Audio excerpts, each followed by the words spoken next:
How to make HTTP requests to a remote server within a React application. Hi everyone, welcome to my coding channel where we talk about the most efficient ways to develop web applications. In this tutorial we are going to find out how to build an infrastructure of making HTTP requests from a client application to a server in a proper way. Our application consists of two main parts. It is a client, which is written in React, and the server, which is written in Nest.js. However, the implementation of the server are not really relevant for this tutorial. What is important is the endpoint that returns all to-do items from the server. We have implemented this endpoint in my previous video. And by the way, as you can see, I have started this server in a development mode as well as the client. If you have watched my previous videos, you already know how to do that. The code of this application that you are currently seeing is available on the public repository. The link to this code is also in the video description. Of course, don't forget to give a start to this repository when you check it out. Now it's time to get our hands dirty. In my video about simulating server state within React application, we have developed a query that can be used to simulate requests to a server for fetching to-do items. The purpose of this query itself tells us that it can be used only for manual testing, meaning that it is only for development use. But making real requests to a remote server is considered as a production activity. So to implement this, what we are going to do is in this file itself to define another query function, which is going to have the similar name, but we will mark it that it is meant for production use. Alright. At this point, we can define that its return type will be the query return type of to-do items, and in fact, we can reuse the entire body of the query, except the effect itself. Here inside the effect is where we are going to actually perform the server requests. And for this we will use the native fetch function, since it is the quickest way for that. The only argument that we must pass to this function is the URL of the endpoint for fetching to-do items, which we can grab directly from here. Now, as we know, fetch returns a promise, so to continue working with this, we will write then.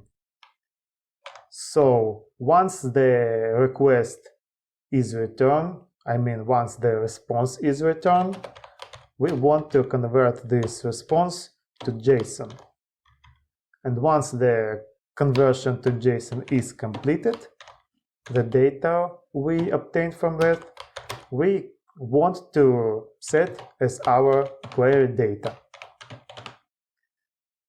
At this point, we don't have any type checking layers to ensure the type safety here. We will implement those layers in future videos.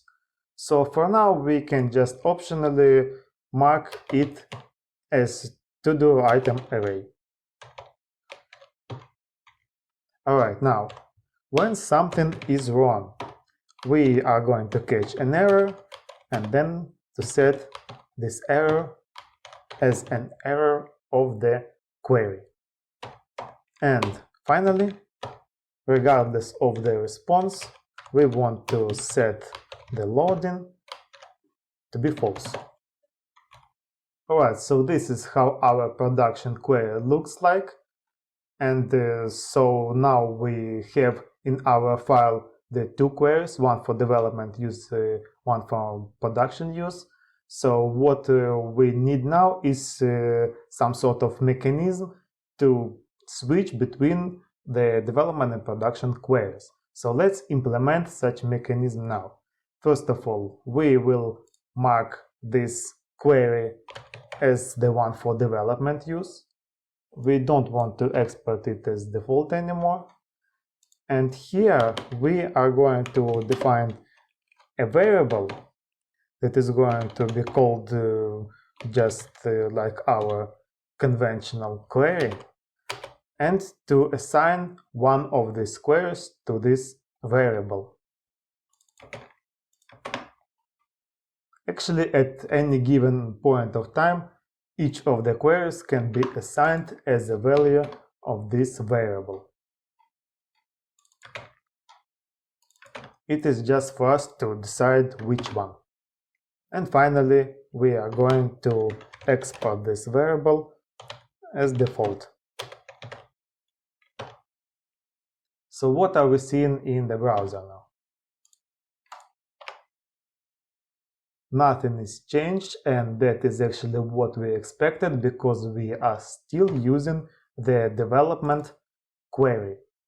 Let's now switch to the production one, and you have already guessed how will we do that. Alright, the error state is working. Those are good news. Let's renew this page. Something is still wrong. Let's take a look in the console.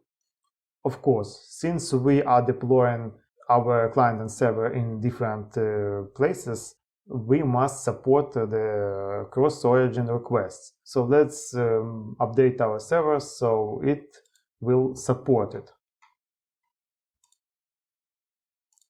In our main script, here we are going to write up enable course,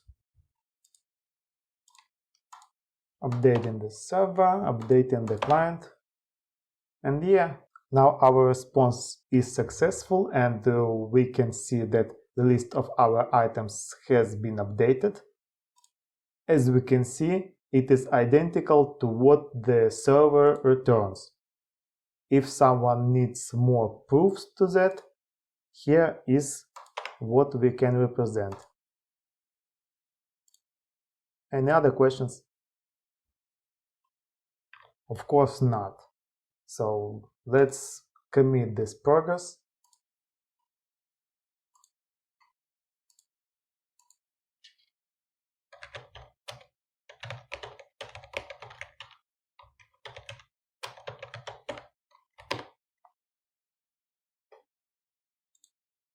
Here we have the most elementary infrastructure of from fetching data from our server implemented.